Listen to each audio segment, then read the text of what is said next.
வணக்கம் நேயர்களே, விவாத அரங்கம் நிகழ்ச்சியில் சந்திப்பதில் மகிழ்ச்சி. இன்றைய விவாத அரங்கத்தில் தமிழகத்தில் திராவிட இயக்கங்கள் தான் அரசியல் நாகரிகத்தை சீர்குலைய செய்துவிட்டது. ஏனென்றால் திராவிட இயக்கங்கள் தான் மற்ற மாநிலங்களோடு ஒப்பிடும்போது இங்கு அரசியல் பண்பு மிகவும் குறைந்து காணப்படுகிறது என்கின்ற ஒரு கருத்தை திராவிட இயக்க கருத்தியலுக்கு எதிர்கருத்தியில் உள்ள ஒரு தலைவரோ ஒரு அமைப்போ சொல்லவில்லை. திராவிடர் கழக தலைவர் வீரமணி அவர்களே இதை கூறியிருக்கிறார். இந்த திராவிட கட்சிகள் அரசியல் நாகரிகத்தை பின்பற்றவில்லை, அரசியல் பண்புகளுடன் நடந்து கொள்ளவில்லை என்பது போன்ற கருத்துக்களை அவர் தெரிவித்திருக்கிறார். டெல்லியாக இருக்கட்டும், பீகாராக இருக்கட்டும், அல்லது தன்னுடன் முற்றிலும் எதிர்கருத்து கொண்ட பாரதிய ஜனதாவினுடைய வலதுசாரி தலைமையாக இருக்கட்டும், அவர்கள் தங்களுடைய எதிர்கட்சியான காங்கிரசுடனோ அல்லது ஐக்கிய ஜனதா தளமோ போன்ற பிற கட்சிகளுடன், ஆம் ஆத்மியுடன் மிக சர்வசாதாரணமாக கொள்கைகள் வேறுபட்டிருந்தாலும் இயல்பாக திருமணங்களில் கலந்து கொள்வது, இயல்பாக பார்த்தால் புன்னகித்துக் கொள்வது போன்ற பண்புகளுடன் இருக்கிறார்கள். ஆனால் தமிழகம் மட்டும்தான் எதிர்கட்சி என்றால் எதிரி கட்சி என்பது போல இவர்கள் எதிரியாக பார்த்து கொள்வதும், ஒரு திருமணத்தில் பேசிக்கொண்டால் கூட தீட்டு போல் நடைமுறைப்படுத்துவதும் இருக்கின்ற ஒரு மனநிலை இருக்கிறது என்று மிகவும் மனவேதனையுடன் கூறியிருக்கிறார். இதை நாம் எவ்வாறு பார்க்க வேண்டும்? இந்தியாவின் எல்லா மாநிலங்களையும் விட முற்போக்கு சிந்தனை, சமூக நீதி, இடஒதுக்கீடு, சமூகத்தில் உள்ள தீண்டாமை போன்ற பல்வேறு விஷயங்களில் ஒழித்து கட்டியதிலும் எதிர்த்து போராடுவதிலும் போராடி கொண்டிருப்பதிலும் முன்மாதிரி மாநிலமாக இருப்பது தமிழகம். ஆனால் இங்கு ஒரு அரசியல் தீண்டாமை நிலவுகிறதே, இந்த அநாகரிக பண்பை என்ன செய்வது என்பது போன்று திராவிட கழக தலைமையே வருத்தப்பட்டிருப்பது இங்கு விவாத பொருளாயிருக்கிறது. இதை நாம் எவ்வாறு பார்க்க வேண்டும்? பல்வேறு தளங்களில் முற்போக்காக சிந்தித்த ஒரு தமிழகம் ஒரு சக மனிதனை பார்த்துக் கொள்வதற்கும் சிரித்துக் கொள்வதற்கும் தலைமையின் கட்டுப்பாடு தடுக்கிறது அல்லது அனுமதி வேண்டும் என்று நினைக்கின்ற அளவிற்கான ஒரு நிலையில் இருப்பதுதான் அரசியல் நாகரிகமா? இதுதான் சுயமரியாதையா? இதை நாம் எவ்வாறு பார்க்க வேண்டும் என்கிற தளத்தில் தான் இன்றைய விவாத அரங்கம் பயணிக்க இருக்கிறது. இந்த விவாத அரங்கில் கலந்து கொண்டு பல்வேறு கருத்துக்களை எடுத்துரைப்பதற்காக பேராசிரியர் எழுத்தாளர் மங்கள முருகேசன் அவர்கள் நமது அரங்கிற்கு வந்திருக்கிறார்கள். அண்ணா திராவிட முன்னேற்ற கழகத்தினுடைய மூத்த உறுப்பினர், முன்னாள் சட்டமன்ற உறுப்பினர் மருத்துவர் சமரசம் அவர்கள் இந்த விவாதத்தில் அவர் தரப்பு வரலாற்று அனுபவங்களுடன் கருத்துக்களை பகிர்ந்து கொள்ள இருக்கிறார்கள். எழுத்தாளர், ஆழி பதிப்பகத்தின் உரிமையாளர் செந்தில்நாதன் அவர்களும் அவர் தரப்பு அவருடைய பார்வையில் இந்த திராவிட இயக்கங்களுடைய இந்த பண்பு குறித்து பேச இருக்கிறார். தமிழ் தேசிய விடுதலை இயக்கத்தினுடைய ஒருங்கிணைப்பாளர் தலைவர் தியாகு அவர்களும் இந்த விவாதத்தில் அவர் தரப்பு கருத்துக்களை எடுத்துரைக்க இருக்கிறார்.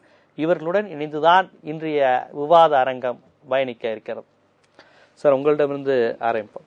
இப்போ இந்த பிரச்சனையே பார்த்தீங்கன்னா இங்கே ஏதோ திராவிட இயக்க ஆதரவு, திராவிட இயக்க எதிர்ப்புங்கிறது பிரச்சனையே கிடையாது. இப்போ இது ஒரு பிஜேபியோ ஆரம்பத்தில் இடதுசாரிகளுக்கு கூட திராவிட இயக்கங்களோட முரண்பாடு இருந்திருக்கலாம். இப்போ அது அந்த அளவுக்கு விவாதம் கிடையாது.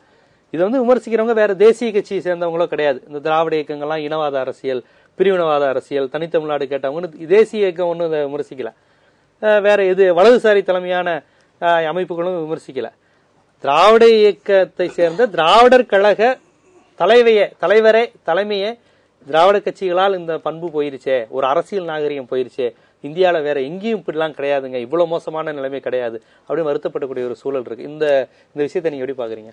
அதாவது 95 ஆண்டு காலம் தமிழகத்தில் பிற்படுத்தப்பட்ட ஒடுக்கப்பட்ட மக்களுக்காக பாடுபட்ட தந்தை பெரியாருடைய கொள்கைகளை இன்றைக்கும் தாங்கி பிடித்துக் கொண்டிருக்கின்ற தமிழர் தலைவர் வீரமணி அவர்கள் கொடுத்த அறிக்கையை நான் பார்த்தேன்.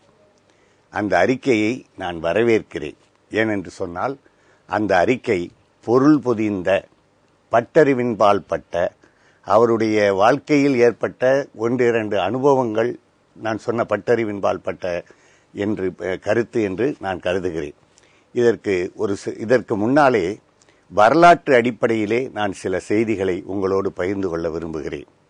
1967ஆம் ஆண்டிலே திருச்செங்கோடு தொகுதியிலிருந்து தேர்ந்தெடுக்கப்பட்ட நம்முடைய பேராசிரியர், இனமான பேராசிரியர் அன்பழகன் அவர்கள் நாடாளுமன்றத்திலே குடியரசுத் தலைவருடைய உரையின் போது பேசுகின்ற போது ஒரு கருத்தை, இதே கருத்தை 67லே சொல்லியிருக்கிறார். அந்த கருத்து எப்போது எதற்காக சொல்லப்பட்டது என்று சொன்னால், இந்தி பேசுகின்ற மாநிலத்தைச் சேர்ந்தவர்களெல்லாம் அவர்களுக்கு இந்தி என்கின்ற பிரச்சனை வருகின்ற போது கட்சி வேறுபாடில்லாமல் சேர்கிறார்கள். ஆனால் தமிழகத்தைச் சேர்ந்தவர்கள் அப்படி சேருவதில்லை என்று அவர் முதலாக காங்கிரஸ் இயக்கத்தவர்களை பார்த்து சொன்னார். ஏனென்று சொன்னால் அங்கே இருக்கிற உள்ள காங்கிரஸ்காரர்களாக இருங்கன்னு சொன்னார். அந்த கருத்து 67லேயே அவர் சொன்ன கருத்து. அதே கருத்து இன்றைக்கும் நிலவுகிறது.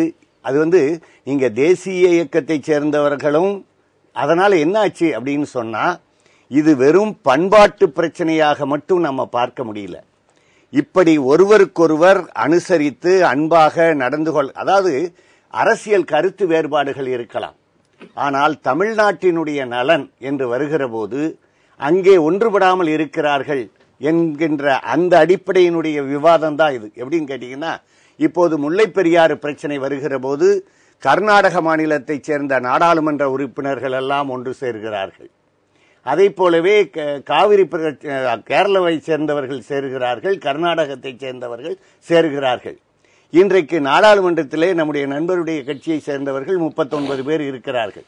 ஆனால் இதற்கு முன்னாலே நடைபெற்ற நாடாளுமன்ற விவாதங்களிலே எல்லாம் பார்த்தோமே ஆனால் நம்முடைய தமிழகத்தைச் சேர்ந்த நாடாளுமன்ற உறுப்பினர்கள் ஒரே குரலில் ஒன்றாக இணைந்து தமிழகத்திற்கு குரல் கொடுத்ததில்லை.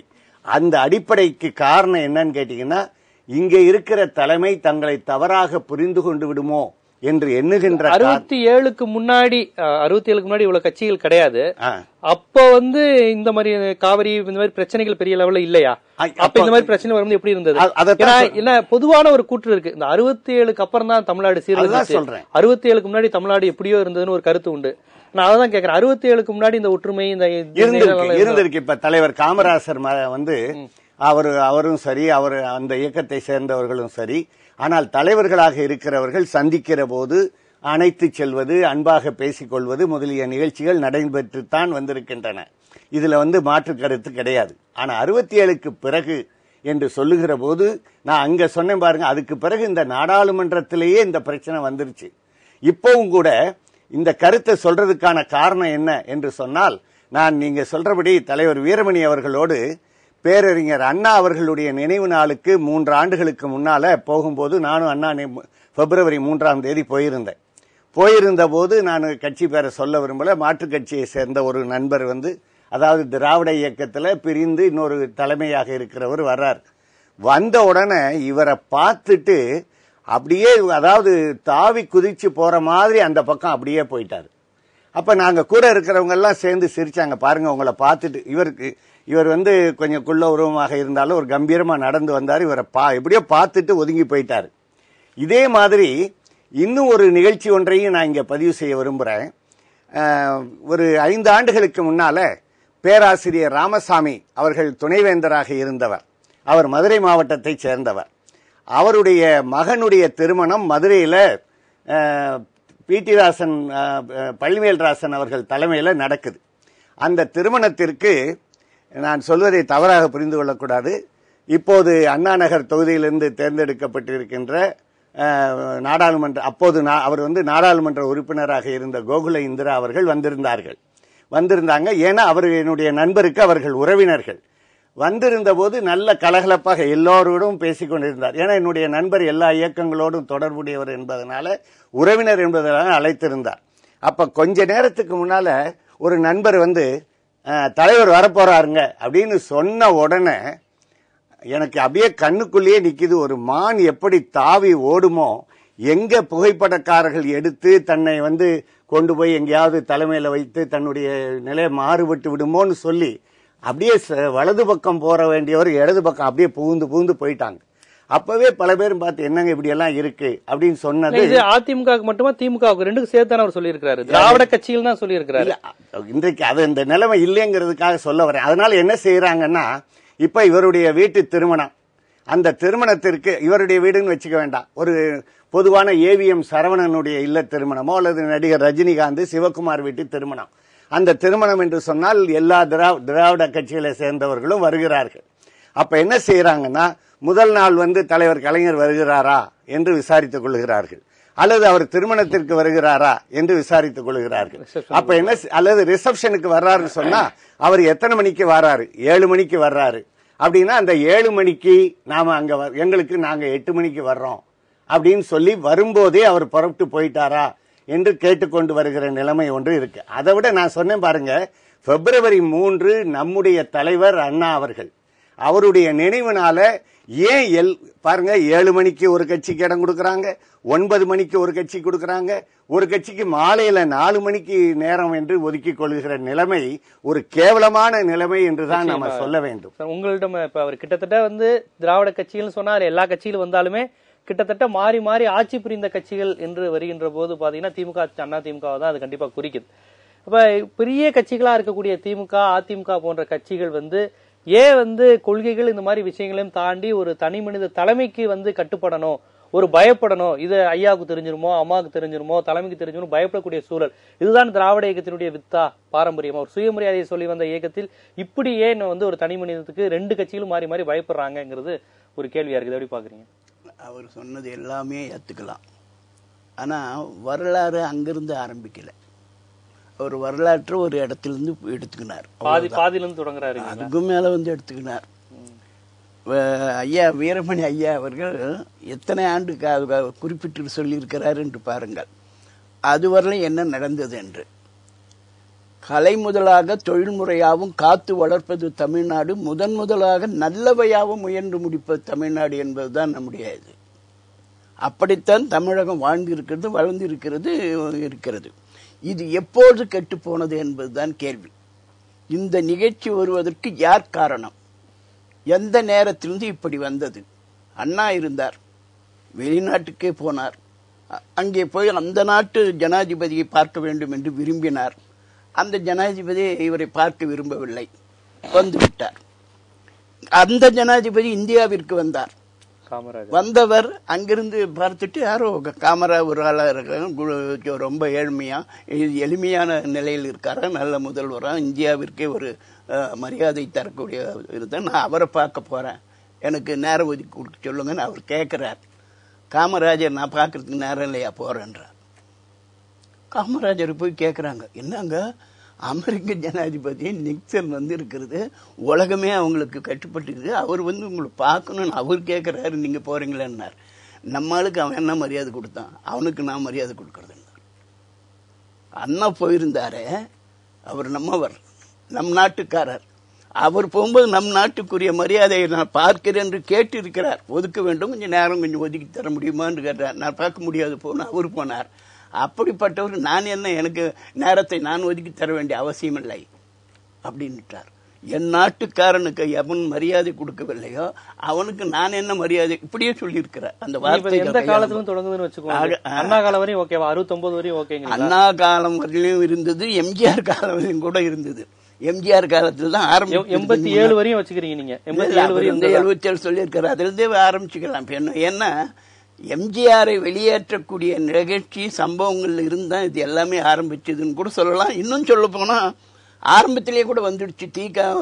இருந்து திமுக பிரிஞ்ச காலத்திலிருந்தே ஆரம்பிச்சிருச்சுன்னு கூட சொல்லலாம். ஏன்னா இன்றைய கதாநாயகன் இந்த விஷயத்திற்கெல்லாம் நாட்டில் உள்ள இது போன்ற தேவையற்ற விமர்சனங்களை எல்லோர் மீதும் பொய் சொல்லக்கூடிய ஒரு தனி திறன் படைத்தவர் கருணாநிதி அவர்கள். அண்ணாவையே சொன்னவர். பெரியார் சொல்கிறார், சுதந்திர நாடு இது துக்க நாடு, துக்க தினம்னு சொல்றார். அண்ணா அது இல்லை, துக்க தினம் இல்லை, இது இன்ப நாள் அப்படிங்கிறார். உடனே இவர் சொல்றார், பெரியார் ஆணையிடுகிறார், அண்ணா ஊழையிடுகிறார். சுதந்திர நாள் துக்க நாள் பெரியார் சொல்றார், அப்ப அவர் ஆதிக்கத்தில் இருக்கார். அங்கதான் பிரச்சனை. நீங்கள் நன்றாக கவனித்துக் கொள்ள வேண்டும். அவர் காமராஜரை பாராட்டி காமராஜரை என்னவெல்லாம் பேசியிருக்கிறார். அண்டங்காக்கா பேசி இதெல்லாம் பதிவு பண்ணி செய்து வைத்திருக்கிறோம். சும்மா அது ஏதோ யார் மீதோ வகுத்தெரிச்சலுக்கோ பொறாமைக்கோ இதுக்கோ பேசக்கூடியதல்ல. என்ன பேசி இதெல்லாம் பார்த்தால் மனிதனுக்கு எவ்வளவு சங்கடத்தை கொடுக்கிறது என்பதை பார்க்க வேண்டும். 77 இருந்து தானே இல்ல அவர் சொல்லட்டுங்க, இது அப்ப இருந்தே ஆரம்பிச்சிடுச்சுங்க. இல்ல அதாவது அரசியல் பழித்து ஊற்றல் எப்பவுமே இருந்திருக்கலாம். இப்ப அவர் சொன்னது காமராஜர் ஒரு கடுமையா திட்டி இருக்கலாம், பெரியார கூட விமர்சிச்சிருக்கலாம். அதெல்லாம் நேருவே சொல்லியிருக்காருங்க. நேரு மனைவியை இழந்தவர், நேரு பெரியார நான்சன் சொன்னது இதெல்லாம் தனி. அதாவது இப்ப அவரு வீரமணி பர்டிகுலரா சொல்றது கொள்கை ரீதியா பிரிஞ்சு போறப்ப வர சண்டைகள் பழித்து விட்டுறது. ஆனா அப்படி பேசிக்கோங்க, அடுத்த முறை ஒரு இதுல பார்த்தா ஒரு புண்ணையை கூட புக மாட்டாங்க. இந்த கலாச்சாரம் எப்ப வந்தது? எப்ப ஆசி தம்பி சாகும் போது இங்கிருந்து போனவர்களை அடித்தார்கள், உழைத்தார்கள், சட்டையை கிழித்தார்கள், அனுப்பினார்கள் அப்பொழுதே ஆனது. எப்பொழுது திமுக அண்ணா திமுக என்று பிரியக்கூடிய சூழ்நிலைகள் நாட்டில் ஏற்பட்ட அமளி துமலுக்கு பிறகு ஏற்பட்டது. திமுக அண்ணா திமுக பிறகு அப்படியே நின்று விட்டது தவிர அதிலிருந்து ஒன்று சேர. நீங்க தொடக்கத்தை கொஞ்சம் கரெக்டா சொல்லணும். 72 77 இல்ல நீங்க 49 இருந்தே தொடங்குதுன்னு சொல்றீங்களா? தொடங்குறது இவருடைய காலங்கள் வரும்போது அவர் அந்த கட்சிக்குள் அவர் ஒரு தனித்தன்மை பெற்றவர். நீங்க உலகத்தில் யாரோடு அப்பிருந்தே ஆரம்பிச்சு எப்படிங்கய்யா? அதாவது நீங்க அவர் கேட்கிற அந்த கருத்து எந்த ஆண்டு என்னன்னு சொல்லுங்க. 72 சொல்லலாம். அவ்வளவுதான். அதாவது எம்ஜிஆர் பிரிஞ்ச காலத்துல இருந்து இது நடக்குது அப்படிங்கிறீங்க. ஆமாங்க. ஆக எப்பொழுதுமே தான் சொல்வது வெல்ல வேண்டும். எம்ஜிஆர் பிரிந்த காலம் சொன்னா எம்ஜிஆர் மறைந்த போது கலைஞர் முதல் ஆளாக போய் நின்று அவருடைய உடலுக்கு அஞ்சலி செலுத்துறதுக்கு போனார். அதுக்கு பிறகு நாவலர் இறந்த போது அங்கே திராவிட முன்னேற்ற கழகத்துக்காரங்க வர்றத அண்ணா திராவிட முன்னேற்ற கழகத்துக்காரங்க அனுமதிக்கவே இல்லை. ஐயா நான் திமுகவுல 13 பொறுப்புல கூடவே வந்தவன்.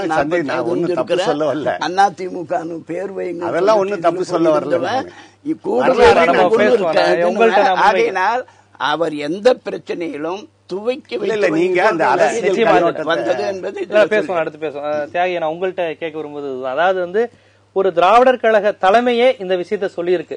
எதை மனசுல வச்சு சொல்லியிருக்கு? இது என்ன காரணத்தை சொல்லியிருக்கு? திமுக அதிமுக ரெண்டுக்கும் தான் அவர் சொல்லியிருக்கிறார். திராவிட கட்சிகள் அப்படிங்கிறப்ப கண்டிப்பா திமுக தவிர்த்துண்டு கண்டிப்பா வர வாய்ப்பே இல்லை. மதிமுக அதுல சேருது. அதான் மதிமுக திராவிட கட்சிகள் இருந்து எல்லாத்தையும் சேர்த்துதான். ஏன் அந்த அரசியல் நாகரிகம் இல்ல, அப்படி ஒரு தலைமைக்கு கட்டுப்படுறது அப்படிங்கிற மாதிரி ஒரு செயல் இருக்கு அப்படின்னு அவரு மனதில் வைத்து என்ன சொல்லியிருக்காருன்னு அது அவர் தான் சொல்ல முடியும். இப்ப நமக்கு என்னன்னா, இந்த போக்கினால் இந்த இனத்திற்கு மக்களுக்கு என்ன இழப்புகள் ஏற்படுது, அதை தவிர்ப்பதற்கு என்ன செய்யணும், இதற்கான மூல காரணம் என்ன, இது வெறும் தனி மனித பண்புகள் தானா, அதை தாண்டிய காரணங்கள் இருக்கிறதா, ஒரு பண்பாடற்ற அரசியல் அணுகுமுறை, அரசியல் எதிராக இருப்பவர்களை இழிவாக நடத்துவது, இது தமிழ்நாட்டுக்கு மட்டும் உரியது என்று சொல்வதிலேயே மாறுபாடு இருக்கிறது. பெரியாருக்கும் ராஜகோபாலாச்சாரியாருக்கும் இருந்த நட்பு நம்ம எல்லோருக்கும் நன்கு தெரிந்த செய்தி. பல முறை பெரியார் வெளிப்படுத்தியிருக்கார். ராஜாஜி எதையாவது செய்தாலே ஏதாவது ஒரு நோக்கம் இருக்கும், அவசரப்பட்டு கருத்து சொல்லக்கூடாது, ஆராய்ந்து பார்த்து அதற்குள்ள இருக்கிற அடங்கி இருக்கிற நலனை வெளிப்படுத்தணுங்கிற அளவுக்கு எச்சரிக்கையா இருந்தவர் பெரியார். அதே நேரத்தில் ஒரு நண்பராக அவரை எப்பயும் மதிச்சு கொண்டு வந்தார். இன்னும் சொல்ல போனா அவருடைய பேச்சுக்கள்ல குடியரசு ஏட்டில் பாத்தீங்கன்னா தோழர் ராஜகோபாலாச்சாரியாருங்கிற வார்த்தையை பயன்படுத்துறார். தோழருங்கிறது ராஜாஜிக்கும் பயன்படுத்துறார். ஆனா அவர் கருத்துக்கள்ல எப்பயுமே எதிராக நிற்கிறார், மிக தெளிவா நிற்கிறார். அது 37 அவர் சென்னை மாகாண பிரதமராகும் போது கூட அந்த ஆட்சி எடுக்கிற ஒவ்வொரு நடவடிக்கைகளுக்கும் காரணங்களை ஆராய்ந்து அவர் சொல்ற நோக்கம் வேற, உண்மையான நோக்கம் வேற என்று வெளிப்படுத்துவதில் கவனமா இருக்கிறார். கடைசி வரைக்கும் அப்படி இருந்திருக்கிறார். ஆனா நட்பு என்பது அவரோடு கடைசி வரை இருந்துச்சு. அவருடைய இறுதி நிகழ்ச்சியில் அவர் என்ன சொன்னார், இதெல்லாம் நமக்கு எல்லாருக்கும் தெரிந்த செய்திகள். இந்த பண்பாடற்ற அரசியல் என்பது ஏதோ திராவிட இயக்கத்துக்கு மட்டும் உரியதல்ல. இப்ப நான் 2-3 உதாரணங்கள் நான் சொல்றேன். வல்லபாய் பட்டேல் இறந்த போது அவரோடு நெருங்காலம் நண்பராக தோழராக பழகிய சேர்ந்து போராடி இருக்கிற ராஜேந்திர பிரசாத் குடியரசுத் தலைவராக இருக்கிறார். அந்த இறுதி நிகழ்ச்சிக்கு அவரை போகக்கூடாது என்று நேரு தடுத்துறார். ஆமா, ஒரு துணை பிரதமராக கூட இருக்கலாம், ஆனா குடியரசுத் தலைவர் அந்த நிகழ்ச்சியில போய் கலந்து கொள்ளக்கூடாது, ஒரு நட்பு ரீதியாக கூட கலந்து கொள்ளக்கூடாது. ஆமா, எப்ப வல்லபாய் பட்டேல் இறந்தாரோ அப்பயே இது நடந்துச்சு. இரண்டாவதாக, சோனியா காந்தி பிரதமராகிற வாய்ப்பு இருக்கிறது என்ற நிலை வருகிற பொழுது சுஷ்மா ஸ்வராஜ் சொன்னாங்க, சோனியா பிரதமரானால் நான் மொட்டையடித்துக் கொள்வேன் என்று சொன்னாங்க. மிக கேவலமான விமர்சனங்கள் பாஜக தரப்பிலிருந்து வந்த பிறகுதான் சோனியா இந்த போட்டியிலே இல்லை என்று ஒதுங்கி கொண்டு மன்மோகன் சிங்கை கொண்டு வந்தாங்க. தேர்தல் நடக்கிற காலம் வரைக்கும் யாரும் மன்மோகன் சிங்கை நினைக்கல, யாரையும் முன்னிறுத்தல. இந்த பெண்களை குறிப்பாக இழிவா பேசுவதற்கு பாருங்க, இந்த பண்பற்ற முறையில. இப்ப தமிழ்நாட்டில் ஒரு சிறந்த பேச்சாளராக இருந்தவர் கம்பரடி பொடி சா கணேசன். ஒரு சுதந்திரா கட்சியினுடைய பேச்சாளர், என்னுடைய பேச்சிலேயே நான் கேட்டுக்கிறேன். டில்லியை ஆள்வது கணவனை இழந்தவர், ஊபியை ஆள்வது சுதேசா கிருபலானியப்ப, அவங்களும் கனவு இழந்து, இப்படிப்பட்ட நாடு எப்படி உருப்படும், எப்படி மங்களம் திகழும் என்று மேடையிலேயே அவர் பேசியிருக்கார். இந்த சிந்தனை போக்கு இருக்கு பாருங்க, இது மூலத்தில் ஒரு பிரபுத்துவ இந்துத்துவ மனநிலையிலிருந்து வருகிற ஒரு பார்வை. இது மற்றபடி ஒருத்தர் பார்க்கல, பேசிக்கல, ஏதோ முகநக நட்பு தான் நட்புன்னெல்லாம் நம்ம எடுத்துக்க வேண்டியில்லை. அந்த முகநக நட்புக்கு பின்னால அகப்பகை எவ்வளவு இருக்குமோ அது வேற விஷயம். இப்ப ஏதோ மோடி போய் இந்த திருமணத்துல கலந்து கொண்டதுனாலேயே அவங்க எல்லாரும் அப்படியே அந்யோன்ய நண்பர்களா இல்ல. கலந்து கொள்றது நல்லது, அதுல ஒண்ணும் தப்பு. நண்பர்கள் சொல்லிட்டு அவங்க பழகல, மாறுபாடு இருந்தாலும் அது குறைந்தபட்சம் இப்ப பாக்குற பண்பாடெல்லாம் இருக்கட்டும். இப்ப சோனியாவும் வாஜ்பாயும் பல இடத்துல சேர்ந்து கலந்துகிட்டு இருக்கிறாங்க, அவங்க பதவியேற்புக்கு இவங்க போறாங்க, எல்லாம் நடக்குது. இப்ப கடைசியா உதாரணம் நிதிஷ்குமாரை கவுத்து விட்டாரு மாஞ்சி. ஆனா மாஞ்சியை கவிழ்த்துட்டு நிதிஷ் திரும்ப ஆட்சிக்கு வரும்போது மாஞ்சி நேரில் போய் அவரை வாழ்த்துறாரு. அதை படமா எடுத்து போடுறாங்க. அந்த அளவுக்கு இருக்கு. இது எப்பயுமே இப்படி இல்லைன்னு சொல்ல முடியாது. இங்க பொறுத்த வரைக்கும் நம்முடைய கவலை பூரா என்னன்னா, ஏன் அந்த கட்சிகளுக்கு இடையில் இப்படிப்பட்ட ஒரு சொந்த பகை? ஒரு கட்சிக்காரங்க அத்தனை பேர், ஏதோ ஒரு தலைவர் இல்ல, ஒரு கட்சிக்காரங்க தலைமைக்கு எழுதக்கூடிய புகாரே இவர் இன்னார் வீட்டு திருமணத்தில் கலந்து கொண்டார், இன்னாரோடு சம்பந்தம் செய்து கொண்டார், இது ஒரு புகாரா மதிக்கப்பட்டு இதன் மீது நடவடிக்கை எடுக்கப்படுகிறது. இந்த அளவுக்கு ஏன் இது மோசமா போகுதுங்கிறதுக்கான மூல காரணங்கள் ஆரம்பிச்சா, ஒன்று, இன்னும் நாம் பிரபுத்துவ மனநிலையிலிருந்து விடுபடலை. இப்ப பெரிய பண்ண வீட்டுக்கும் சின்ன பண்ண வீட்டுக்கும் ரெண்டுக்கும் ஒருத்தர் போக முடியாது. பெரிய பண்ணைக்கு போய்கிட்டு இருந்தா சின்ன பண்ண வீட்டுக்கு போக முடியாது. அவங்களுக்கு அண்ணன் தம்பியா கூட இருக்கலாம். அண்ணன் தம்பியா இருந்தாலும் இங்க போறவங்க அங்க போக முடியாது. இரண்டாவதாக என்னன்னா, ஒரு அரசியல் கொள்கையற்று போகிற பொழுது, இப்ப 67 எதுல ஒரு திருப்பு முனையாக இருக்குதுன்னா, 67 வரைக்கும் ஏதோ சில கொள்கைகள் முன்னிறுத்தப்பட்டன, அதற்காக அரசியல் செய்யப்பட்டுச்சு. அது மொழி பிரச்சனையா இருந்தாலும் வேறு சிக்கல்களா இருந்தாலும் சில கொள்கைகளை முன்னிறுத்துகிற ஒரு அரசியல் இருந்துச்சு உங்களுக்கு. இப்ப 72 எப்படி இதுல வருதுன்னா, முதன்மையான இரு கட்சிகளுக்கு இடையில் கொள்கை வேறுபாடு எதுவுமே இல்லை. தனி மனித தலைமைகளை போற்றுவதும் ஒரே கொள்கை தான், போற்றுவதும் தூற்றுவதுமாக வந்துடுச்சு என்று வருகிற பொழுதுதான் இது ரொம்ப தீவிரம் அடைஞ்சிருது. அப்போ ஒரு மாநில அரசு அதுக்கு என்ன அதிகாரம் இருக்கிறது, அதன் மூலம் என்ன மாநில சுயாட்சி கிடைக்குமா, அதனால ஆற்றின் உரிமை மீட்க முடியுமா, அதனால மொழிச்சிக்கலை தீர்க்க முடியுமா என்ற கேள்விகளுக்கெல்லாம் அப்பாற்பட்டு ஆட்சிக்காகவே ஆட்சி, power for the sake of power, அதிகாரத்துக்காக அதிகாரம், அது உண்மை அதிகாரம் இல்லாத அதிகாரம், இதன் மீதான பிடிப்பும் இதன் வேட்டையும் தனியார் குழுமங்களுக்கு இடையிலான போட்டி போல ஆயிடுது. அப்ப பண்ணைகளுக்கு இடையில் எப்படி ரகசியங்கள் போகக்கூடாது, அதே போல தனியார் குழுமங்கள் பிரைவேட் கம்பெனிஸ்க்கு இடையில ரகசியம் வெளியே போகக்கூடாதுன்னா அவன் எங்கேயும் சந்திச்சிடக்கூடாது, எந்த இடத்துலையும் திருமண உறவு வச்சுக்க கூடாது. அண்ணன் தம்பியா இருந்தா கூட அவங்களுக்குள்ள நெருக்கம் இருக்கக்கூடாது, அந்த உறவை வெட்டி கொண்டு வெளியே பேர் சொல்ல விரும்பல. அப்பாவுடைய இறப்புக்கு ஒரு மகன் போக முடியலையா? போக முடியாது, இதெல்லாம் வந்துச்சு நமக்கு. போயிருந்தா அது ஒரு புகாருக்கு ஆளாகுது உங்களுக்கு. அது போல நிறைய சம்பவங்கள் சொல்ல முடியும்.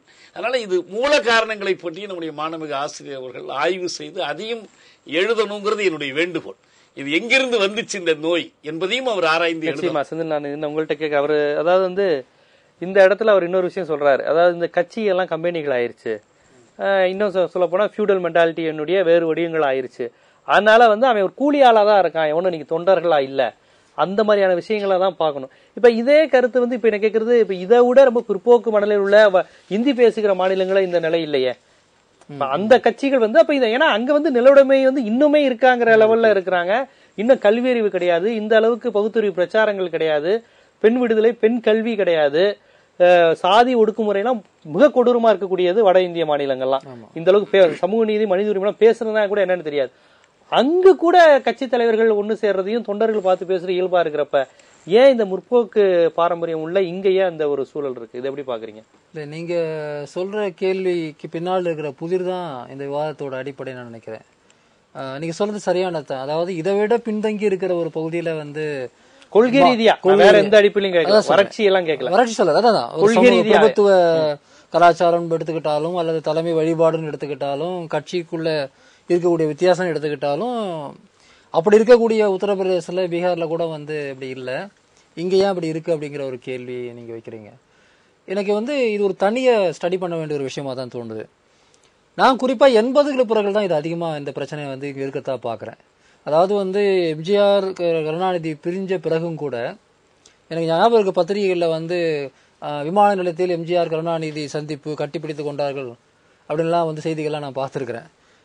அதே போல் வந்து இது 2-3 விஷயங்கள் நம்ம எடுத்துக்கோமே. அரசியல், சினிமாவில் அன்னைக்கு எம்ஜிஆர் சிவாஜி, அதுக்கப்புறம் ரஜினி கமல், அப்புறம் வந்து இப்போ இன்னைக்கு பாத்தீங்கன்னா தனுஷ் சிம்பு வரையில நீங்க சொல்லிடலாம். நீங்க அந்த இதுலயுமே இதேதான். அவங்க வந்து மேல எப்படி இருந்தாலும் இங்க இதுதான் சினிமாலே தொடருதுங்கிறீங்க. எல்லா மட்டங்களுமே நான் சினிமாவில, சினிமா துறையில, அரசியல்ல, வேற எல்லா துறைகள்லயுமே எங்கெல்லாம் வந்து அதிகாரம் அப்படிங்கிறது அது மட்டுமே மையப்படுத்தப்பட்டு ஒரு அமைப்பு இருக்குதோ அங்க இந்த பிரச்சனை வருது. இதனுடைய விளைவு எங்க போகுது? நீங்க பொதுவான பிரச்சனைகள்ல சேர்ந்து பேச முடியாத அளவுக்கு போகுது. ஒரு காவிரி பிரச்சனையில ஒரு வந்து நீங்க ஒரு அனைத்து கட்சி கூட்டம் போட்டு உக்காந்து பேசி ஒரு முடிவு எடுக்க முடியறதில்ல. வேற எந்த பிரச்சனைலாம் எடுத்துக்கங்களேன், எதுவுமே வந்து செய்ய முடியறதில்ல. ஆக வந்து என்னை பொறுத்தவரையில எம்ஜிஆர் காலத்துல எம்ஜிஆருக்கும் கருணாநிதிக்கும் இடையிலான பிளவு அப்படிங்கிறது 2 தனிநபர் துதிபாடல்கள் அடிப்படையில் 2 தலைமை வந்து உருவாயிடுது. இவங்க 2 பேருக்கு இடையில வந்து உறவுகள் வந்து சிக்கலா இருக்கு. ஆனா அப்போதும் கூட வந்து அணிகள் முழுக்க அப்படி மாறல.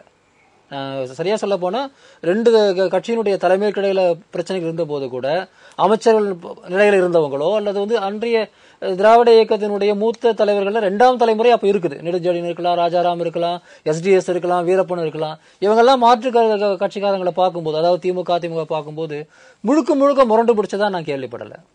இதுக்கு அடுத்த காலகட்டத்தில் ஜெயலலிதா அரசியல் ரீதியாக வந்து தலையெடுக்கும் போது இது ரொம்ப தீவிரமாகுதுங்கிறத நான் அப்பதான் வந்து என்னால் அவதானிக்க முடியுது.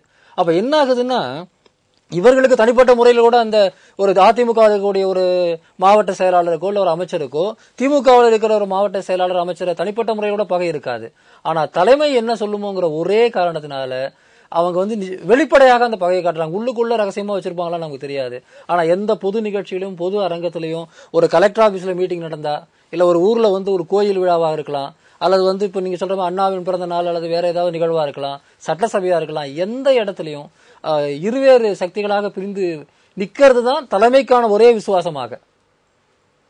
அதன் பிறகு அந்த அதுக்கு உள்ள போய் கொள்கை நீர்த்து போச்சுங்கிறீங்க. திராவிட கொள்கைனா இல்ல கொள்கைனா சில அடிப்படையான விஷயங்களும் 2 பேரும் ஒரே மாதிரிதான், அது ஒன்றும் மாற போறது இல்ல. ஆனா கொள்கையை அடுத்த கட்டம் வளர்த்துக்கிட்டு போகிறதுங்கிறது முடிஞ்சு போச்சு. முன்னாடி போட்ட சில திட்டங்கள் சட்டங்களோட நின்று போச்சு. அது அப்ப என்ன ஆகுதுன்னா வெறுமனே பவர் பாலிடிக்ஸ், வெறுமனே அதிகார அரசியல். அதுல வந்து கட்சி ரீதியா பிரிகிறாங்க. அப்புறம் பார்த்தா அணிகள் ரீதியாகவே 2 கோஷ்டி இருந்தா 2 கோஷ்டி மட்டும் சந்திச்சுக்கிறாங்களா? இப்ப திமுகவில் ஸ்டாலின் அழகிரி கோஷ்டினா அவங்களுக்குள்ள என்ன உறவு இருக்கும்? ஒரு காலத்துல அதிமுகவில் வந்து வீரப்பன் அணி ஜெயலலிதா அணின்னு இருந்த போது எவ்வளவு ஜோக் வந்திருக்கும் நீங்களே நீங்க பாத்துருக்கலாம். அந்த 2 தரப்பினரும் கூட சந்திச்சுக்க மாட்டாங்க, அப்படி பிரச்சனை இருந்தது. ஆக தலைமைகள் வந்து தங்களுக்கு கீழே இருக்கிறவங்க தங்களுக்கு அடிமைகளாகத்தான் இருக்கணும் அப்படிங்கிற ஒரு எண்ணத்தை வந்து உருவாக்குனதுல வெற்றி பெற்றிருக்கிறார்கள். இவரு திருநாவுக்கரசு முன்னாள் அமைச்சரா இருந்தவர் ஒரு முறை சொன்னாரு, எம்ஜிஆர் தான் 1, நாங்க எல்லாம் 0 பக்கத்துல, அந்த 1 இல்லைன்னா எங்களுக்கு எந்த மதிப்பும் இல்லைன்னு. ஆக அது எந்த அளவுக்கு இன்னைக்கு வருதுன்னு சொன்னா, இந்த நாட்டில் தமிழகத்தினுடைய முதலமைச்சர் தன்னுடைய இருக்கையில் அமர மறுக்கிறார். அந்த அளவுக்கு தலைமை மீதான விசுவாசம், தலைமை மீதான அடிமைத்தனம். ஒரு முதலமைச்சராக இருக்கக்கூடியவர் தனது பதவிக்கு தனது பொறுப்புக்கு கூட மரியாதை கொடுக்காம, அது வந்து அவருக்கானதுதான், நான் என் சீட்லயே போய் உட்காந்துக்கிறேன்னு சொல்றது ஒட்டுமொத்த தமிழக மக்களை இழிவுபடுத்துற விஷயம். ஆக அந்த அளவுக்கு வந்து தலைமை விசுவாசம் வருது.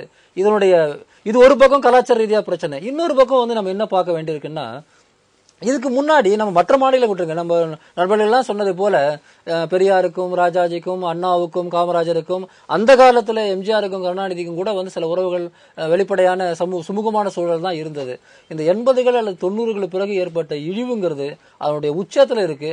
அதே சமயத்தில் இது வந்து காங்கிரஸ் கட்சியிலும் பாதிப்பு இருக்கும், நீங்க பாத்தீங்கன்னா கம்யூனிஸ்ட் கட்சியோட பாதிப்பு இருக்கும். தமிழ்நாட்டின் கலாச்சாரமாக இது மாறி போய் இப்ப அதிமுக இப்ப எல்லாருமே என்ன சொல்றாங்கன்னா, இவரு எம்ஜிஆர் பிரிஞ்சதுல இருந்தே அந்த தனி மனித குரோத உணர்வு தொடங்குது அப்படின்னு விஷயங்களை சொன்னாரு. அவர் வந்து இந்த அதிமுக இதுல இருந்து வருது அப்படிங்கிற அந்த விஷயங்கள் வந்து முன் வச்சாங்க. இருந்தாலும் இன்னைக்கு காலகட்டத்தில் 90களுக்கு அப்புறம் எடுத்துக்கோங்களேன், எம்ஜிஆருடைய மறைவுக்கு பிறகு இந்த கருணாநிதி வெர்சஸ் ஜெயலலிதான்னு வந்ததுக்கு அப்புறம் தான் இந்த அளவுக்கு ஒரு மோசமா அவர் போன ஒரு சூழல் இருக்கு. இதுல வந்து திமுகவிற்கும் கணிசமான பங்கு இருக்கா இல்லையா? இல்ல, இப்ப நீங்க நான் சொல்றதுல ஒரே ஒரு கருத்து கேட்கிறேன். நண்பர் சொன்னதுல ஜெயலலிதா அம்மையாருடைய காலத்துக்கு பிறகுதான் இது அதிகமாகி இருக்கிறது என்பது உண்மையான. ஜெயலலிதா காலத்துல கருணாநிதி இருக்காரா இல்லையா? ஆனால் திராவிட முன்னேற்ற கழகத்துல இது போல ஜெயலலிதா கூட்டத்துக்கு போனாங்கிறதுக்காக யாரையும் தண்டித்ததாகவோ பதவி கொடுக்காம விட்டதாகவோ கிடையாது. ஆனா அங்கேயும் யாரையும் இது வரைக்கும் கண்டிச்சதா நீங்க பத்திரிகையில செய்தி அல்லது கட்டம் கட்டினாங்க முரசொலியில இவர் அந்த அப்படி கிடையாது.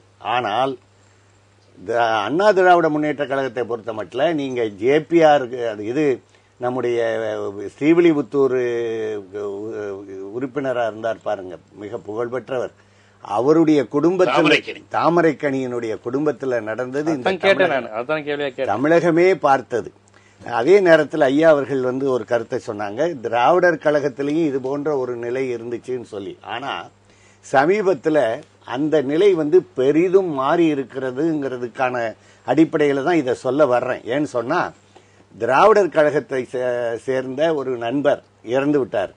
அவருடைய உடல் திராவிடர் கழகத்தில் பெரியாருடைய சமாதிக்கு பக்கத்தில் நினைவிடத்தில் வைக்கப்பட்டிருக்கு. அங்க பெரியார் திராவிடர் கழகத்தை சேர்ந்த ராஜேந்திரன் அவர்கள் முதல்ல இருந்து கடைசி வரைக்கும் உட்கார்ந்து இருந்தாரு. யாரும் அவரை சீண்டவோ தூண்டவோ ஏன் இங்க வந்தேன்னு கேட்கவோ அது போன்ற நிலைமை விடுதலை ராஜேந்திரன் திராவிடர் விடுதலை அவர் வந்தப்போ அவர் இருந்தப்ப பெரியார் திராவிட பேர் மாறுது. இல்ல அதாவது நீங்க சொல்றது திராவிட கழகம் பெரியார் திராவிட கழகம் அது ரொம்ப ஒரு நுண்ண அரசியலா போகுது. நான் அதை கேட்கல. நான் இங்க வெளிப்படையா பேசியிருக்கிறதே ஆசிரியர் வீரமணி தான் பேசியிருக்கிறார். திராவிட கட்சிகள் அப்படின்னாலே மக்களுக்கு திமுக அதிமுக நீங்க சொல்ற மாதிரி மதிமுக மற்ற சின்ன சின்ன திராவிட கட்சிகள் இன்னும் ஒரு நுட்பத்தை சொல்றேன். ரெண்டு ஆளுங்கட்சி அதுல ஒரு வார்த்தை ஆசிரியருடைய அறிக்கையில சொல்லியிருக்காரு, ரயில் பெட்டியில அது என்ன அது அவர் பெயரை குறிப்பிடாம சொல்லியிருக்காரு. நான் ஒரு நிகழ்ச்சியின் போது அதை தெரிந்து கொண்டிருந்ததுனால சொல்றேன். இன்றைக்கு மதிமுகவினுடைய தலைவராக விளங்குகின்ற வைகோ அவர்கள் ஆசிரியர் அந்த பெட்டியில பயணம் பண்றாருங்கிறதுக்காகவே அவர் இறங்கி வரும்போது ஒதுங்கி போன நிகழ்ச்சியை தான் அவர் ஆனா அவர் நாகரிகம் கருதி சொல்லாம அப்படி சொல்லி இருக்கிறாருங்கிறது. அதனால நீங்க வெறும் திமுக அதிமுக மட்டும் அதை பிரிக்காதீங்க. இல்ல அதாவது நடந்துகிட்டு இருக்கிறது திமுக அதிமுக தான் ஆளுங்கட்சி எதிர்கட்சி. அதாவது இதுவரையும் மதிமுகவோ நீங்க சொல்லக்கூடிய வேறு இந்த கட்சிகள்லாம் பெரிய லெவல்ல நீரோட்டத்துல இந்த அளவுக்கு கட்சி தலைமை அவங்கள்ட்ட பேசுறதுனால தண்டிச்சது, இவங்கள்ட்ட பேசுறதுக்கு பயப்படுறாங்க அப்படிங்கிற நிலை திமுக அதிமுக தான் இருக்கு. இப்ப நீங்க சொல்ற ஜெயலலிதா காலகட்டம் அப்படின்னு தொடங்கினாலுமே அந்த காலகட்டத்தில் கலைஞர் உண்டு. அதாவது நீங்க சொல்றீங்க இப்படி அவங்கள்ட்ட பேச மாட்டாங்க, இந்த மாதிரி தீர்மானம் திமுக போட மாட்டாங்க நீங்க சொன்னாலுமே அழகிரி நீங்க மதுரைனாலும் உங்களுக்கு நல்லாவே தெரியும். இந்த மதுரை மாவட்ட செயலாளர் தளபதி மீட்டிங் நடத்துறப்ப இவங்க அழகிரி ஆதரவாளர்கள்லாம் போக கூடாதுன்னு சொல்றாங்க. வேலுச்சாமி நடத்துறப்ப இவங்க போக கூடாதுங்கிறாங்க. இந்த குழுவே நடக்குது. அதிமுக திமுக போகக்கூடாதுங்கிற கொள்கை அடிப்படை அவங்களுக்குள்ள உள்ள. ஆனா அதே நேரத்துல திருமணமோ சாவோ அது போன்ற நிகழ்ச்சிகள்ல இன்றைக்கு எல்லாரும் மாலை வச்சுட்டு போறதெல்லாம் இருக்கு. ஆனா இங்க அது போன்ற நிலைமை அதிமுகவை பொறுத்த மட்டும் இல்லை என்கிற குற்றச்சாட்டை தான் நீங்க அப்படி அதே திமுகவை விட்டுட்டு அதிமுக மட்டும் சொல்லல. அதிமுக ஜெயலலிதா அது குறிப்பா அதிமுக ஜெயலலிதா ஜெயலலிதா என்கின்ற அந்த ஒரு ஃபேக்டர் தான் உண்மை. அதை அவர் மறுக்க விரும்புறாரு. மறுக்க விரும்பினீங்க. தீக்காவில் இருந்தவன் நான் எங்கும் திராவிட போர்க்களமேன் பெரியாருடைய புகழ்பாடி இது பண்ணிட்டு திமுகவில் இருந்தவன் அதிமுகவில் இருக்கிறவன் மூணையும் இது பண்ணிருக்க. மூன்று பத்தியும் சொல்ல முடியும். அவங்க கட்சியினுடைய பேசிக்லே இருந்து இது பண்றவங்க சில விஷயங்கள் அவங்களுடைய பார்வைக்கே போகாம கூட இருக்கும்.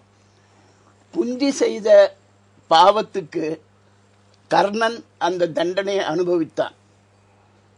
இதுதான் திராவிடர் இயக்க வரலாற்று ஒரு வரியில் சொன்னான். குந்தி செய்த பாவத்திற்கு தண்டனை அனுபவித்தவன் கர்ணன். புரியுதுங்களா? குந்தி என்ன பாவம் செஞ்சா? கல்யாணத்துக்கு முன்னாடியே கர்ப்பவதி ஆயிட்டா. அவன்தான் கர்ணன். சூரியனுடையதுனால அந்த கர்ணன் ஒரு போய் ராஜனா முடிசூட்டிக்க முடியல. அவன் வளர்த்தவன் எவனோ ஒருத்தனு போய் அங்க இருக்க முடியல. சரி, ஒரு தேவரோட்டி மகனா போய் ஒருத்தனுடைய வீரம் புரிய முடியல. இவனுக்கு சக்தி இருந்தோம். இப்படி எல்லா பாவத்துக்கும் கலைஞர் கருணாநிதி அவர்கள் குந்தி தேவி. அதாவது நீங்க அரசியல் கண்ணோட்டத்துல இத கிடையாதுங்க. நான் அரசியல் நான் இதுவா எடுத்துன்னு பாதிக்கப்படுற கர்ணன் யார்? கர்ணன் மக்கள் எந்த அளவுக்கு ரெண்டு குந்தி இருக்காங்கன்னு சொல்றீங்க? ஒரு குந்தி ஒரே குந்தி தாங்க. அது எப்படி ரெண்டு குந்தி இருக்காங்க? சரி, நீங்க சொல்லுங்க நான் பார்த்துக்கலாம். ஆகவே ஒரு நிலைமையை புரிந்து கொள்ள வேண்டும் தயவு செய்து. இப்போ அவர் வரார், எல்லாத்துக்கும் மூல காரணம் அவர் தான். நீங்க அதுக்கப்புறம் தான் மொத்தம் யாரையும் சொல்லணும். நிருபர்கள் வராங்க, வந்ததும் காலையில் வந்து இவர் சொல்றார், அவங்க தம்பி 3-4 மாசம் செத்து போயிடுவான்னு சொல்றேன் அப்படின்னு. அழகிரி மேல சொல்றது யாரு? கருணா. அது அப்பா சொல்றாரு மகன் மீது. யாராவது நாட்டில் கேட்டாங்களா? எந்த கட்சிக்காரனுக்குன்னா சண்டை வந்துச்சா? எந்த கட்சிக்குள்ளாவது குழப்பம் வந்து இந்த சட்டங்கள் ஒழுங்கு கெட்டுச்சா? இது சொன்னது யார்? ஒரு கட்சி தலைவர். யார் பாதிக்கிறாங்க? தொண்டர்கள், மக்கள். சட்டம் ஒழுங்கு பாதிக்காது என்ன செய்யும்? ஒரு குரூப், ஒரு பத்திரிகை யாருது? அவங்களுது. அந்த மார்க் போடுறது யாரு? அவங்களே. யாருக்கு மார்க் போடுறாங்க? அவங்களுக்குள்ள. இதெல்லாம் ரொம்ப சமீப, அதாவது இது ஏன் வருதுன்னு தெரிஞ்சுக்கிறீங்க. அது அவர், நான் வீரமணி அவர்களே எம்ஜிஆரிடம் கொண்டு வந்து சேர்த்துவதற்கு நாம எம்ஜிஆர் கிட்ட பேசிட்டு இப்படி உள்ளங்கையிலே பேப்பர்ல எல்லாம் 6 பாயிண்ட் எழுதுன்னு வீரமணி அவர்கள் பார்க்க போனேன். இந்த நிகழ்ச்சியை வீரமணி கூட இப்ப பார்த்து கொண்டு இருப்பார் தலைவர் அவர்கள். நான் உண்மையை சொல்கிறேன். அப்படி எழுதி ஒவ்வொன்னா வச்சுக்கிட்டு இங்கிருந்து போய் வீரமணி சாரை கேட்டேன். பார்த்ததும் அவர் இங்கிருந்து நான் போறதுக்கு முன்னாடி வர்றது தெரிஞ்சு 15-20 கேசட் எடுத்து வச்சுட்டார். புத்தகங்கள் ஒரு 20 எடுத்து வச்சுட்டார் டேபிள்ல.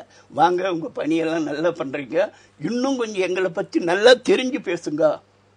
அவர் சொன்ன வார்த்தை அன்னைக்கு, நல்லா பண்றீங்க, ரொம்ப வாழ்த்துக்கள். நான் பார்த்தேன், இன்னும் கொஞ்சம் எங்களை பத்தி நல்லா தெரிஞ்சுக்கிட்டாங்க அப்படின்ட்டு. நான் போய் என்னது எதுக்கு போனேன் என்னது தெரியறதுக்கு முன்னாடியே அந்த ஆடியோ கேசட்டு ஒரு 20 புத்தகங்கள் எல்லாம் எடுத்து வச்சுட்டு அப்புறம் பேசினார் என்னென்ன. அப்புறம் ஆரம்பிச்சு நான் 6 பாயிண்ட் இப்படியே எழுதி போனேன். தந்தை பெரியார் எப்பவாவது ஆளுங்கட்சி ஆதரிப்பாரா எதிர்கட்சி ஆதரிப்பாரான்னு? ஆளுங்கட்சி தான் ஆதரிக்கிறார். நீங்க ஏன் எதிர்கட்சி ஆதரிக்கிறீங்க? நான் கேட்ட கேள்வி. இந்த ஆளுங்கட்சி எதிர்கட்சின்னு பார்த்தா ஆதரிப்பார். பெரியார் திராவிடர் இயக்கம் அரசியல் ஈடுபடாது, ஆளுங்க எலெக்ஷன்ல ஈடுபடாது. யார் எலெக்ஷன்ல ஈடுபட்டு வராங்க அவங்களை வச்சு அந்த சம்பந்தப்பட்ட சமுதாய மறுமலர்ச்சி ஏற்படும். ஏங்க ஒன்னு பேசிக் தெரிஞ்சுக்கணும். அதுக்கப்புறம் அது காமராஜர் எப்படி பச்சை தமிழ் அவருக்கு எப்படி ஆச்சு? என் குடியாத்தம் தேர்தலில் வேலை செய்யலையா பெரியாரு? பண்ணாரல்ல, இதுக்கு அவருக்கு எப்படி? திமுகவுக்கு எதிராக வேலை செய்யலையா 67 தேர்தல்? சொல்றேன், பெரியார் ராஜாஜி அண்ணாவும் சேர்ந்தவங்க எதிர்த்து தான் வேலை செஞ்சாரு பெரியார். பக்தவச்சலத்தை ஆதரிச்சாரா பெரியார்? ஆளுங்கட்சி ஆதரிப்பாருங்கிறீங்களே, காமராஜரை ஆதரித்த பெரியார் பக்தவச்சலத்தை ஆதரித்தாரா? அண்ணாவையும் ராஜாஜி வரலாறு எதிர்த்தார், அப்புறம் ஆதரிச்சு இவர் போய் இந்த பக்தவச்சலத்தை ஆதரித்தாரா? கேள்வி. அந்த வரலாறு எல்லாம் இருக்கும் பொழுது இந்த நிலையில் இது வருவதற்கு பேசிக் அடிப்படை காரணம் வேற யாருமே கிடையாது. நீங்க சொல்லுகிறபடி கருணாநிதி தான் இப்படி தொடங்கினார் என்றாலுமே அதை ஜெயலலிதா தொடர்வது சரியா? அவங்களால அதை மீறி ஏங்க இன்னைக்கு நான் உயிரோட இருக்கிறதுக்காக நேத்து என்ன கொலை செய்யறதுக்கு வந்தவன, சுட்டு தள்ளுறதுக்கு வந்தவன, அடிச்சு ஒதுக்கிறதுக்கு வந்தவன நான் மன்னிச்சுட்டேன். உங்க தலைமையில அப்படி ஒரு விஷயம் இருக்குல்ல, திமுக காரங்களோடயோ இல்ல நம்ம கூட்டணி கட்சி இல்லாதவங்களோடய பேசுனா ஒரு தலைமை நம்மளை கண்டிக்கும் அப்படிங்கிற ஒரு பயம் அதிமுக தொண்டர்கள் ஏன் வருது? எல்லாரும் யார் சார், நீ இவங்க எல்லாம் ஒரு வதந்தியை கழிப்பிட்டு அதுல வாதங்களை உருவாக்கி அது மேல நியாயங்களை சொல்றது நல்லதல்ல. அப்படி இல்லைங்கிறீங்களா? அது யாருக்கும் சிலருக்கு இருக்கும். நீங்க பஞ்சபாண்டவருக்கு 5 பேர்னா 5 பேருக்கு ஒரே குணமா? நீங்க சொன்ன தாமரை தயவு செய்து அதே சொல்றேங்க. ஏங்க தாமரைக்கனியை 3 முறை திருப்பி கட்டிட்டு சேர்த்தணும் நான். நீங்க எனக்கு சொல்லாதீங்க. அப்ப நான் அனைத்து எம்ஜிஆர் மன்றத்தின் பொதுச் செயலாளர் எம்ஜிஆர் சார். தயவு செய்து சார் நான் சொல்றேன், கருணாநிதிக்கு எனக்கு என்ன கோபம்? அவர் கம்சனா இல்ல நான் கிருஷ்ணனா?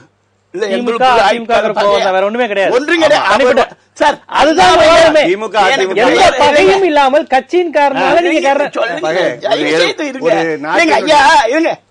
அண்ணா எனக்கு வச்ச பெயர் சிறந்த எழுத்தாளர். அவரை போய் நீங்க பகை சொல்றீங்கன்னா இந்த ஒரு காரணம் தான். இதெல்லாம் ஒண்ணு இல்லைங்க. அவர் வாழ்க்கை மற்றவங்க எல்லாருமே சொல்றாரு. அவர் நடைமுறை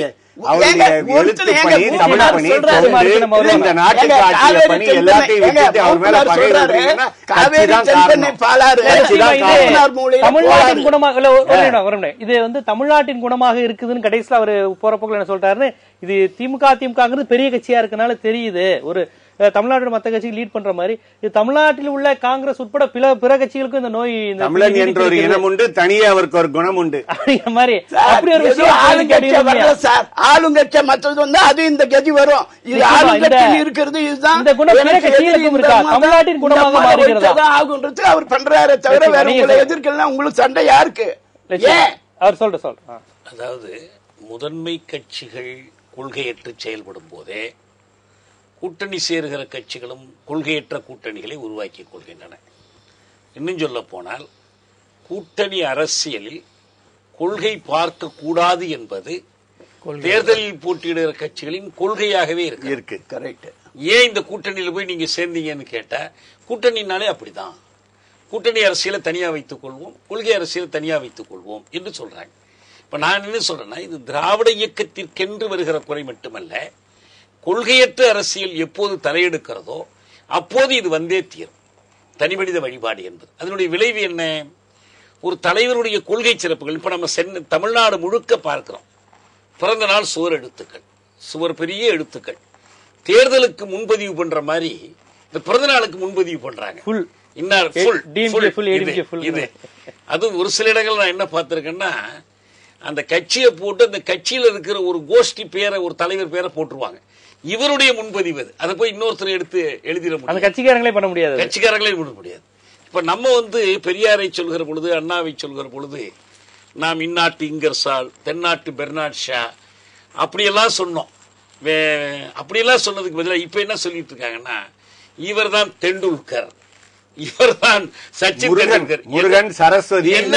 பார்த்தேன் ஜெயலலிதாவுக்கு தாயே அப்படின்னு. இப்ப நம்ம எனக்கு ஒரு குறிப்பிட்ட தலைவரையே நான் குறிப்பிட, என்னுடைய பொதுவான நிலைப்பாடு என்னன்னா, கொள்கையற்ற அரசியலினுடைய ஒரு விளைவுதான் இது. எனவே கொள்கையற்ற அரசியல் எங்கு வந்தாலும் இந்த நிலைமை வரும். கொள்கையற்ற அரசியல் திராவிட இயக்கத்துக்கு வந்தாதான் வரும்னு இல்லை, தோழமை கட்சிகளுக்கு வரும். கூட்டணி கட்சி தலைவர்களுக்கு எந்த அளவுக்கு துணிச்சல் இருக்கு? தமிழ்நாட்டில் எந்த கூட்டணியில் இருந்தாலும் பரவாயில்ல, கலைஞர் பிறந்தநாள்னா வாழ்த்து சொல்றது, ஜெயலலிதா பிறந்தநாள்னா வாழ்த்து சொல்றது இலகணேசன் மட்டும்தான்.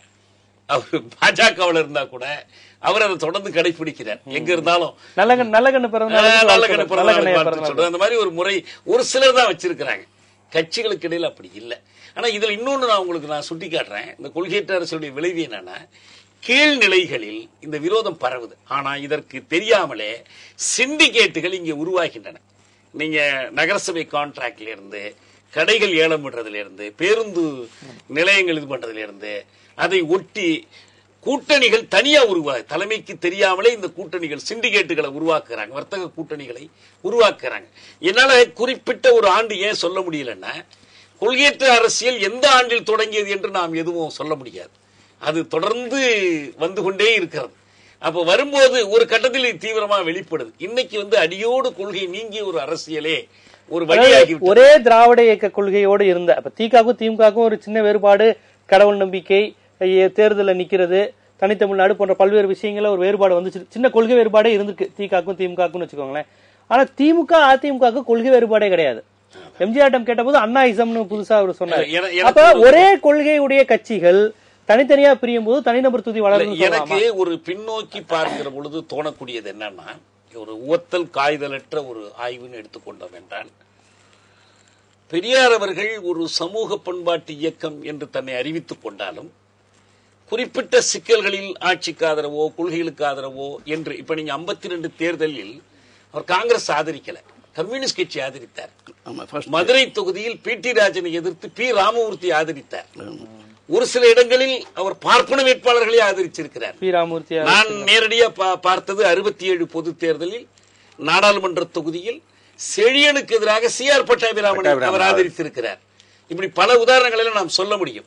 ஆனா இந்த தேர்தல் அரசியலில் தீவிரமாக அவர் தன் கட்சி ஈடுபடுத்திய காரணத்தினால என்ன ஏற்பட்டுச்சுன்னா, இந்த அநாகரிக விமர்சனங்கள் என்பது அப்போதே தொடங்கிடுச்சு. இப்ப பெரியார் திடலா, இது திராவிட இயக்கத்தினுடைய ஒரு மையம். இப்ப சீக்கியர்கள் ஒரு அக்கல் தக்து வச்சிருக்கிறாங்க. அந்த மாதிரி தமிழர்களுக்கான ஒரு பகுத்தறிவு சார்ந்த அக்கல் தக், இனநலன் சார்ந்த ஒரு அக்கல் தக், எல்லா கட்சிக்கும் கட்டளையிடுகிற உரிமை, வழிகாட்டுகிற உரிமை அவர்களுக்கு இருக்கும். அங்க போய் விளக்கம் கொடுக்க வேண்டும் என்று அந்த மையத்தை வளர்த்திருந்தால் இன்னும் கொஞ்சம் நல்லா இருந்திருக்கும். இப்ப நம்ம அநாகரிக விமர்சனங்களை பற்றி பேசுறோம், இந்த கட்சி வெற்றி பெற்றாலும் பேசுறோம். இப்ப ஜெயலலிதா போன்றவர்கள் பின்னால் அரசியலுக்கு வர்றாங்க. அந்த காலம் இல்லாத முந்தைய காலத்தை எடுத்து பாத்தீங்கன்னா, நான் கேட்கிறேன், 67 வரைக்கும் முரசொலியில் பெரியார் பற்றி வெளிவந்த கருத்து படங்களை மீண்டும் ஒரு முறை முரசொலியில் பிரசுரிக்க முடியுமா? அல்லது விடுதலையில் எடுத்து பிரசுரிக்க முடியுமா? நான் தொடர்ந்து பத்திரிகை படிச்சுட்டு வந்தவங்கிற முறையில சொல்றேன். பெரியாரை பற்றி அவ்வளவு மோசமான கருத்து படங்கள், விமர்சனங்கள் வந்திருக்கு. அவரு ஒரு குன்றக்குடி அடிகளாற்ற தென்னூறு பெற்றுக் கொண்டதை பற்றி கூட மிக கேவலமான விமர்சனங்கள் பெரியாரை பற்றி பெரியார் மேல உள்ள கோபம் இல்ல, இது ஒரு அரசியல் போட்டி ஆயிடுச்சு. காமராஜரை ஆதரிக்கிறாரு, எனவே காமராஜரை ஆதரிக்கட்டும். ஒரு திட்டங்களை சொல்லி ஆதரிப்பது வேறு. அப்ப அண்ணா இருந்தாரா இல்லையா? அண்ணா இருந்த போதேதான். அப்ப அண்ணா அதை கண்டித்து இருக்கணுமா இல்லையா?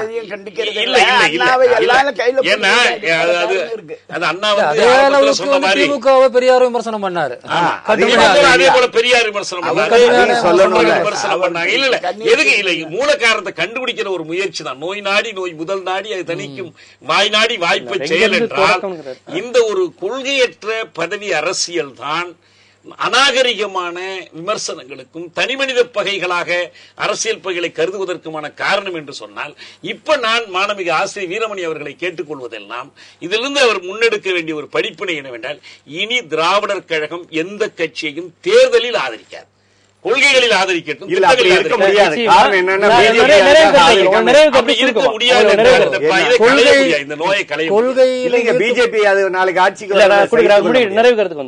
கொள்கையில நீர்த்து போன காரணத்தினாலதான் இது வருதுன்னா, மற்ற மாநிலங்கள்லயும் கொள்கையில எல்லாம் உறுதியா இருக்கிறாங்கன்னு நம்ம பார்க்க முடியல. இந்த பிரச்சனை இருக்கு. ஒண்ணு இல்ல, இதுல கேரளத்தில் பினராயி விஜயனும் அச்சுதானந்தனும் சண்டை போட்டுக்கிறாங்க. கட்சி மாநாட்டில் வெளிநடப்பு பண்ணி தெருவில் அவர் முதல்ல தொடங்குற விஷயம் என்னன்னா, இந்த குற்றச்சாட்டுகள், இந்த பிரச்சனைகள், இதுக்கு எல்லாத்துக்கும் அப்பாற்பட்டு கட்சியோட மேலிடத்துல இருந்து கீழ்மட்ட நிலையில இருந்து ஒரு பொது நிகழ்வுகளை ஒன்னா செய்ய முடியலங்கிற ஆதங்கம் தான். அந்த விஷயத்துல நமக்கு பிரச்சனை இருக்கு. இந்த கொள்கைகள், உள்குத்து விவகாரங்கள், அரசியலுக்கு அப்பாற்பட்டு நமக்கு ஏதோ ஒரு பிரச்சனை இருக்கு. அதை அங்கீகரிச்சாதான் அதுல இருந்து வெளியே போக முடியும்னு நினைக்கிறேன். தலைமை வழிகாட்டுனா இந்த பிரச்சனை. உங்களுடைய நிறைவு கருத்து, அதாவது அதிமுக பங்கு இருந்தாலும் இப்ப இருக்க திமுகவுக்கு இதுல ஒரு பங்கு இருக்கு.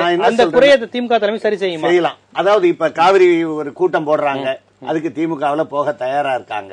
ஆனா அதே நேரத்துல திமுக ஒரு கூட்டம் போட்டா அதிமுகவுல இருந்து கலந்துக்கிறது. இந்த 5 ஆண்டு ஆட்சி காலம் நடந்துச்சு இல்லீங்களா? அப்ப எத்தனையோ காவிரி பிரச்சனைக்கு கூட்டம் போட்ட போது அவங்க வரல. அத போல இப்பவாவது இவங்க வாங்க அப்படின்னு ஒரு அழைப்பு விடுத்து, நாம தமிழ்நாட்டினுடைய பிரச்சனைய, தமிழ்நாட்டில் ரயில் போக்குவரத்துல இன்னைக்கு பிரச்சனை இருக்கு, இது போன்ற பிரச்சனைகளுக்கு நீங்க வாங்கன்னு சொல்லி நேரடியாக ஒரு அழைப்பை விடுக்கிற இன்னைக்கு ஆளுங்கட்சி இந்த தொடக்கத்தை செய்தால் இது நிச்சயமாக வெற்றி பெறும். அது தொண்டர்கள் மத்தியிலேயே ஒரு மாற்றத்தை ஏற்படுத்தும். திமுக தயாரா இருக்கு. திமுக ஒரே ஒரு கருத்து நான் சொல்லணும், ஒன்னு சொல்லிடுறேன். முல்லை பெரியார் கூட்டம் போட்ட போது அதிமுக கலந்து கொண்டார்கள். என்னிடமே பேச அனைத்து கட்சி கூட்டம், திமுக கூட்டி அனைத்து கட்சி கூட்டத்தில் எப்பயோ நடக்குது, நடக்கலன்னு நான் சொல்ல மாட்டேன். டெல்லியில நாடாளுமன்றத்தில் பல விவாதங்களில் 2 கட்சிகளும் ஒரே முழக்கம் போட்டது இந்த நெடுஞ்சாலை கற்கல்ல இந்திய எழுத்துக்களுக்கு எதிராக. இப்ப அண்மை காலத்தில் போய் தனித்தனியா போட்டாங்களே, வரட்டும். நான் என்ன சொல்றேன்னா, அதுல ஒரு முக்கியமான குறையா நான் என்ன பாக்குறேன்னா, நம் மீது தாக்குதல் நடத்துகிற பகைவன் மீது நம்முடைய தாக்குதலின் கூர்முனை செல்வதற்கு பதிலாக இந்த பக்கத்தில் இருந்து குரல் எழுப்புகிறவன் மீது தாக்குதல் கூர்முனை போவதில் குறியா இருக்கு. இப்ப உதாரணமாக இந்திய அரசு எதிரியை திருப்பி எழுப்ப முயற்சிப்பதற்காக இந்திய அரசை தாக்குவதற்கு பதிலாக இந்திய அரசு கூட்டுகிற கூட்டத்தில் நீங்க ஏன் போகலன்னு இவங்களை குறை சொல்றதுக்கு தான் குறியா இருக்கிறாங்க. இது 2 தரப்பிலும் வரக்கூடியது. இதுல ஒரு தரப்பை மட்டும் குற்றச்சாட்டி எந்த பயனும் இல்லை. இதுல இன்னொன்னு இதனுடைய அடுத்த கட்டமா சில சமயங்கள எப்படி போகுதுன்னா, ஈழ பிரச்சனையோ முல்லை பெரியாரோ இந்த அரசுக்கு நேம் விடக்கூடாதுன்னு யோசிக்கிற அளவு இதனுடைய போட்டி அந்த அளவுக்கு போயிருது. இது உங்களுக்கு நிறைவு கருத்து இந்த வாரத்துல? சார், மக்கள் தொண்டே மகேசன் தொண்டு என்று நாங்கள் ஒரே பார்வையில் போய்கொண்டிருக்கிறோம். எங்களது பார்வை எந்த அளவிற்கு சரியானது, முறையானது, நெறியானது என்பதை இந்த தேர்தல் 3ஆம் முறை சட்டமன்ற தேர்தல் முடிந்து வந்திருந்து நடைபெற்றுக் ஒவ்வொரு தேர்தல் வெற்றிகள் அடுத்து எவ்வளவு வாக்குகள் இடைத்தேர்தல் வெற்றி திமுக தான் பெற்றாங்க போன அவங்க. நான் ஒண்ணு சொல்றேன், நீங்க ஒண்ணு சொல்றீங்க. நீங்க ஸ்டெப் பை ஸ்டெப்பா பாருங்கன்னு சொல்றேன் நான். ஒரு சட்டமன்ற தேர்தல், பாராளுமன்ற தேர்தல், உள்ளாட்சி தேர்தல், இப்படி வரும்போது எப்படி கூடுதல் ஆகிக் கொண்டு வருகிறது என்பது.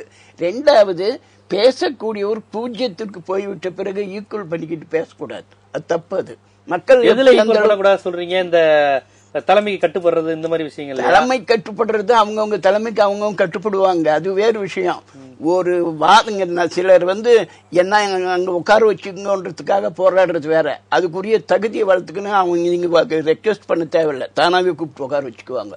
இங்க ஒருவரை நம்ம கூப்பிட்டு பேசுறோம்னு சொன்னா இங்க பேசக்கூடிய அதிமுகவில் இருக்கக்கூடிய இந்த 1 கோடி தொண்டர்கள் வச்சுக்கோங்களேன், 1 கோடி தொண்டர்களுக்கும் சுயமா தன்னுடைய உறவினரையோ நண்பர்களையோ எந்த கட்சியும் பார்க்காம கட்டிப்பிடிக்கவோ பேசவோ கைகுலுக்கவோ அரவணைக்கவோ முடியுமா முடியாதா? அப்படி ஒரு சட்டம் ஏதாவது இல்லை? எந்த அடிப்படையில் இது பேசுறீங்க? இது வன்மையா கண்டிக்கூடியது. ஒரு கட்சியில இருக்கிறத அவங்க இது பண்றத நீங்க சொந்தமா இப்படி பேச முடியுமா?